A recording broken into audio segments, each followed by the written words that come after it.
Have you ever reached a point where your prayers felt more like desperate cries than confident conversations with God? That place where you ask and ask, but nothing changes, and every time you open your mouth, it feels like you're just repeating the same words into an empty sky. I've been there too many times. I was asking for healing, for peace, for answers. I was pleading for something to shift.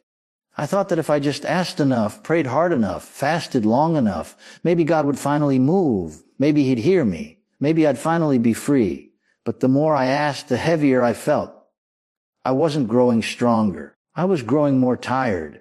There's a kind of weariness that doesn't come from the body. It comes from the soul. It's the fatigue of waiting, of hoping, of crying out and hearing silence in return. You wonder if your faith is broken, if maybe you did something wrong, if maybe God is holding out on you. I asked so many questions. Why isn't it happening? What am I missing? Why does it work for others but not for me? The questions didn't lead me to clarity. They led me deeper into confusion. I started focusing more on the pain than the one who could heal it. I was magnifying the problem, not the solution. And the truth hit me like a whisper. I was asking out of fear, not faith. My words weren't rooted in trust. They were rooted in panic. I didn't even realize it at the time, but I was more focused on what wasn't happening than on who God is. I had unknowingly made the mountain my obsession. I talked about it, cried about it, begged about it. I was feeding the very thing I wanted to be free from. But something shifted, not because I found better words or a deeper theology. It shifted when I ran out of strength, when I had nothing left to say, when I stopped trying to get God's attention and simply sat in his presence.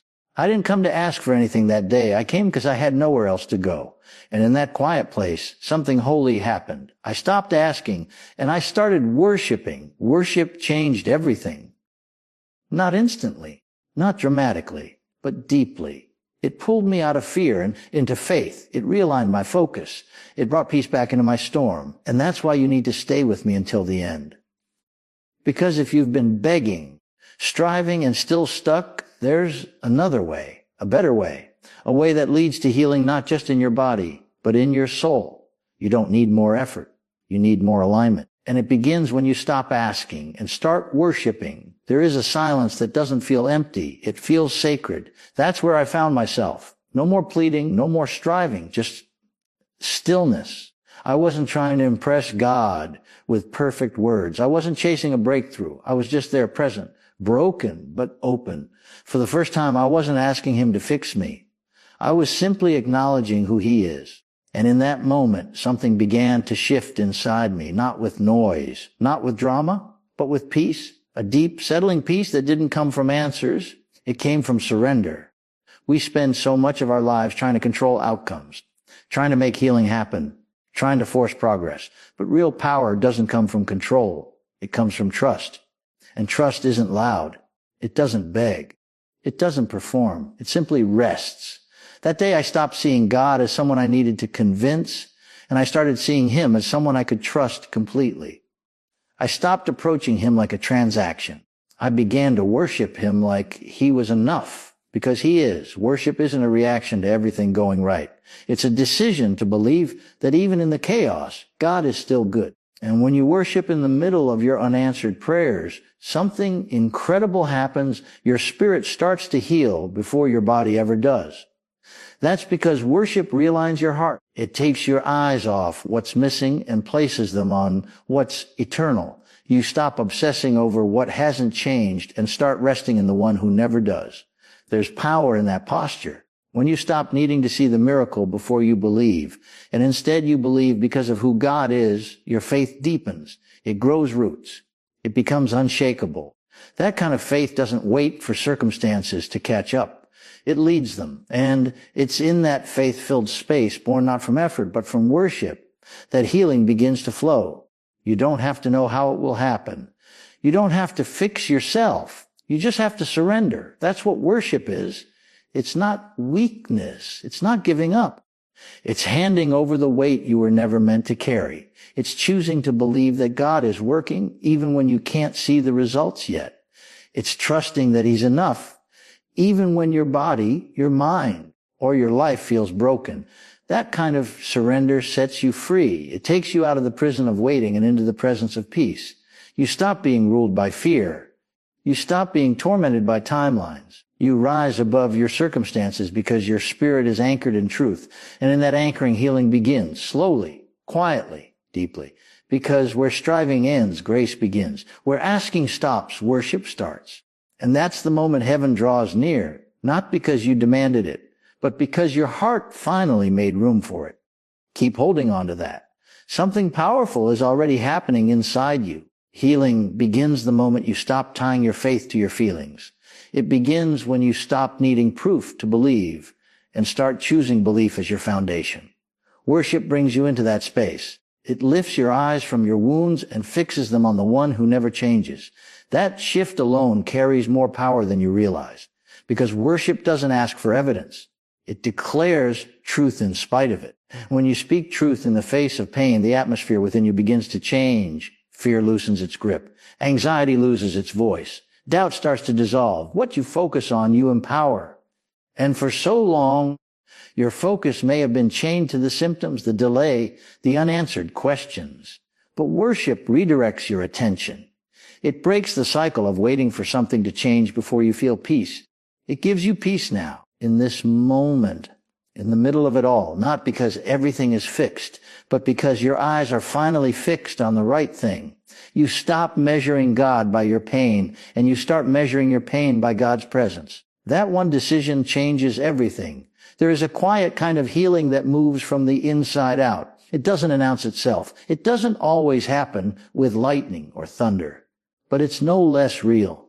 It starts in your thinking, in your breathing, in the way you see the world around you. Suddenly, you're not constantly scanning your body for signs of relief. You're not rehearsing worst-case scenarios. You're not waking up wondering if today will be the day you finally feel whole, because you already do, deep inside. And that inner wholeness becomes the soil where outer healing begins to grow. When you worship, you're not pretending everything is okay. You're declaring that even if it's not, God is still worthy. That kind of faith is raw. It's pure. And it releases something powerful into your life. Not because worship is a formula, but because it's alignment. It brings your spirit into agreement with what heaven already knows. You are seen, you are loved, and healing has already been set in motion. You don't have to chase it. You don't have to earn it. You simply stay in that place of surrender, of stillness, of worship, and let healing come to you. Let it rise slowly. Let it flow through you. Let it rebuild what fear tried to destroy. This is not about denying the pain. It's about refusing to let it define you anymore. Worship changes the conversation. It says, I'm not begging for change. I'm becoming it. You are not waiting for healing. You are walking in it. Every breath of praise, every whisper of trust, every moment you choose to lift your eyes, those are steps toward freedom. Keep walking. Keep worshiping. Healing is not a far-off dream. It's already within you, awakening. Healing doesn't always begin with a miracle. Sometimes it begins with a decision, a quiet, resolute choice to believe, even when nothing around you confirms it. Worship gives you the strength to make that choice. It builds endurance where there used to be exhaustion. It creates clarity where confusion once ruled. The more you worship, the less you chase outcomes. You stop demanding that the healing come your way in a specific form at a specific time. You start trusting that whatever comes, it will be good because it's coming from a good God. When you worship instead of worry, you're training your heart to let go of control. That surrender becomes the doorway to restoration. You begin to see that healing is not just the absence of pain. It's the presence of peace. It's the unshakable calm that holds you steady even while the storm still rages outside. And sometimes that's the greatest miracle of all. Not that the situation changed, but that you did. Peace isn't passive. It's powerful. It's what allows you to rise, to keep going, to speak life into yourself when everything else tries to shut you down. And that peace is born from worship, from that sacred moment when you stop obsessing over results and start honoring the presence of the one who holds the results in his hands. The shift is small, but the impact is massive. You begin to speak differently, think differently, carry yourself with quiet confidence, not because everything is perfect, but because you've learned to trust the process. That trust creates space. space for healing to unfold in ways you didn't expect. It may not be overnight. It may not be dramatic, but it's real. It's steady. It's lasting. Because healing that comes through worship isn't surface level. It doesn't just mask symptoms. It gets to the root. It heals the fear, the doubt, the wariness that was hiding underneath the physical pain. It touches the part of you that even words can't reach. That's why it matters. That's why worship is more than a song. It's a strategy, a lifestyle, a lifeline. When you choose to worship instead of worry, praise instead of panic, you begin to live from a place of victory, not victimhood. You stop measuring your worth by your weakness. You stop letting the pain speak louder than your purpose. And you start moving forward, not in your own strength, but in the overflow of His. That's where healing finds you. Not because you fought harder, but because you finally let go. You surrendered the timeline. You stopped begging for the outcome. You opened your heart and allowed worship to do what asking never could. Keep your heart in that place. Stay rooted in trust. Healing is not behind you. It's not far ahead. It's here. In this breath. In this moment. In your surrender. And if you keep worshiping through the waiting, you won't just witness a miracle. You'll become one. The most powerful faith doesn't shout. It stands. Quiet. Unshaken. Rooted in something deeper than results. That kind of faith is born in worship. Not the kind of worship that waits for everything to be perfect, but the kind that rises up when nothing makes sense. That kind that chooses to believe, not because it's easy, but because giving up isn't an option anymore. There comes a point where you stop treating faith like a transaction and start living it as a lifestyle. You stop negotiating with your breakthrough and start declaring your trust. That's when things start to change. You were never meant to chase healing like it's running from you. You were meant to walk in authority, knowing that healing is your inheritance, not a prize for good behavior. But that authority isn't found in more asking. It's found in alignment, in resting, in knowing. When you worship, you remind your spirit that what God said is still true, even when your body says otherwise. You begin to silence the inner critic that demands to know when, how, and why. And in that silence, faith speaks louder than fear ever could. Faith isn't a feeling. It's a decision. One that must be made daily, especially when your circumstances don't seem to agree. But worship fuels that decision. It lifts your eyes above what you see and anchors you in what you know. You begin to walk through the storm differently, not because it's easier, but because you're stronger. Worship doesn't remove the battle. It equips you to win it. There's a holy power in choosing to trust without needing to understand. That's what real faith looks like. It's not about pretending the pain doesn't exist. It's about refusing to let it define your truth. Worship pulls you into that truth again and again until it becomes your new default. You stop waking up wondering if you'll make it. You start waking up knowing you already have, because faith isn't just a path to healing. It is the healing. You are not behind. You are not broken beyond repair. You are being rebuilt from the inside out. Every time you choose worship over worry, trust over tension, peace over panic, you grow. You heal. You rise. Even when nothing on the surface looks different, something inside you is being made new. That kind of transformation cannot be faked. It cannot be forced. It must be allowed. And worship is the door that opens it wide. Let that door stay open. Keep choosing the posture that doesn't strive but surrenders. The posture that says, I trust you even now. That trust is your strength. That surrender is your weapon. You don't have to explain it. You don't have to prove it. You just have to live it. Healing is not something you wait for anymore. It's something you walk in. Quiet. Bold. Certain. Worship is how you keep walking, even when the road is invisible. You're not powerless. Even in your lowest moment, you still have a weapon. Worship is that weapon. Not the kind that makes noise on the outside, but the kind that breaks chains on the inside. The kind that lifts you when nothing else can. You don't need to understand everything to worship. You just need to believe that your praise carries weight even in the dark. Especially in the dark. Because the enemy wants your silence. He wants your voice buried under fear. But every time you lift your heart in worship, even with trembling hands, you take back territory. You were never called to live defeated. You were created to overcome. But overcoming doesn't always look like shouting from mountaintops. Sometimes it looks like praising with tears in your eyes. Sometimes it looks like whispering truth to yourself in the middle of the night when anxiety tries to steal your breath. Sometimes it looks like saying, "Thank you," when everything inside you wants to complain. That's what real strength looks like. It's not loud. It's consistent. Worship stabilizes your spirit when your world feels unstable. It roots you. It keeps you from spiraling into doubt. It gives you language when your pain tries to make you mute. Even when your situation hasn't changed, worship begins to shift the atmosphere within you. And that shift is the beginning of breakthrough. Not because you earned it, but because you aligned with it. You stepped out of panic and into presence. And when you stay there, everything else begins to fall into place, not by force, but by faith.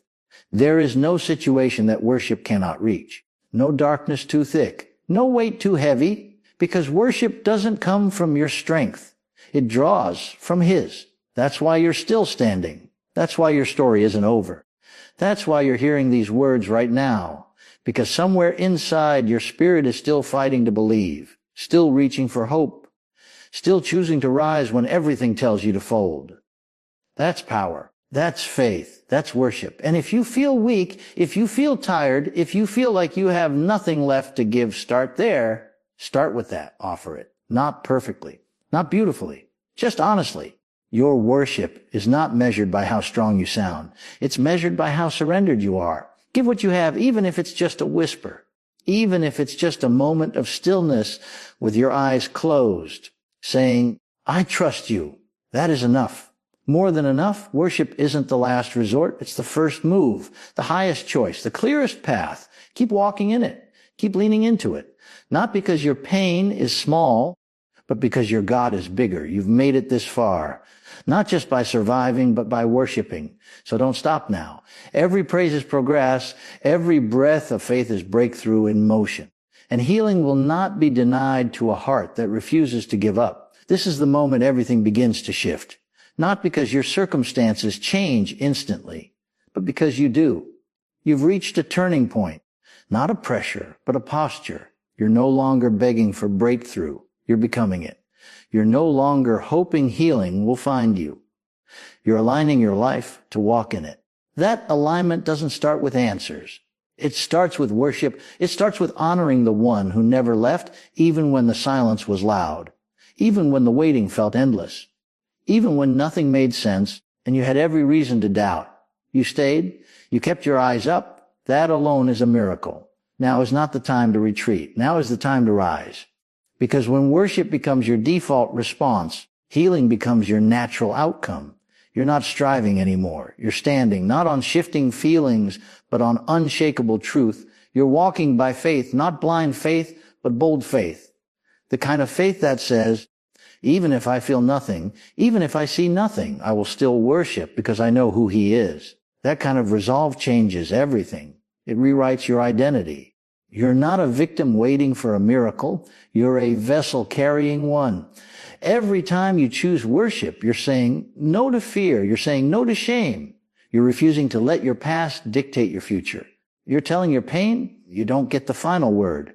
And that declaration echoes in the unseen. It plants seeds in your future.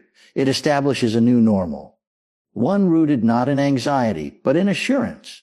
One that doesn't chase temporary relief, but stands in eternal truth. This is not emotional hype. This is a holy shift.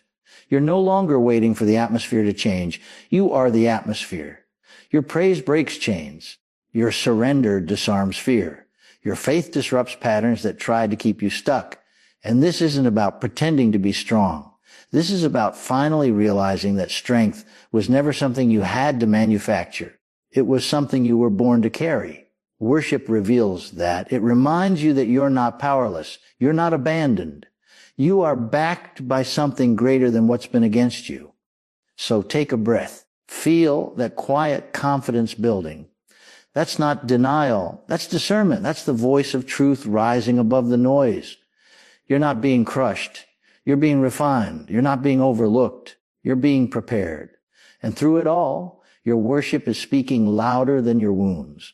Louder than your questions, louder than your waiting. This is your moment to decide who you are, not based on what you've been through, but based on what you now carry. You carry presence. You carry peace. You carry power. And when you open your mouth in worship, heaven responds. Healing follows. Not because you chased it, but because you became a resting place for it. Stay in that place, that posture, that presence. This is where everything begins.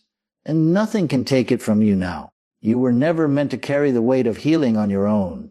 You were never designed to fix yourself through striving effort or fear. The breakthrough was never supposed to be earned. It was meant to be received. And worship is how you receive, not with force, but with faith, not through pressure, but through presence. When you worship, you shift from performance to connection. You stop asking what you need to do and start remembering who He already is. That shift changes everything. It's not passive surrender. It's powerful agreement. You're no longer wrestling with the process. You're flowing with it.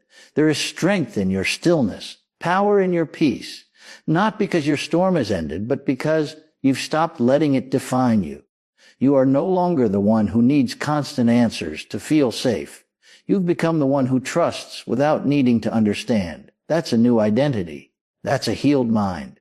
And that healing starts showing up in the way you think, the way you respond, the way you walk into each day. You're not surviving anymore. You're stepping into dominion quietly, boldly, surely. Because when worship becomes your foundation, nothing can move you from it. You don't have to be loud to be powerful. You just have to be aligned. And you are right here, right now, fully seen, fully known, fully held. There is no part of you that's been overlooked, no piece of your pain that's been missed. And when you worship, you bring all of it into the light. You let go of the masks. You stop pretending to be okay. And somehow, in that raw surrender, you find a strength you never knew you had. Not because you built it, but because it was always there. Worship just uncovered it. You're not waiting for permission to be whole. You've already been given access. What you do with that access is up to you. But when you stay in worship, you live from it. You stop reacting to fear. You start responding from truth. That's how healing lasts. It's not a one-time experience. It's a continual exchange. Your weakness for His strength, your confusion for His clarity, your pain for His presence. That exchange doesn't happen through striving. It happens through surrender. So breathe again. This is not the end of your story. This is the beginning of a new one. Not written in pain, but in peace. Not shaped by fear, but by fire, refining, purifying, empowering fire. You are no longer asking for healing like a stranger trying to earn favor. You're worshiping like a son, like a daughter, like someone who finally knows where they belong. And from that place, healing flows, not because you chased it down, but because you stopped running from who you already are. Stay there, in the presence, in the truth, in the stillness. This is what real victory feels like.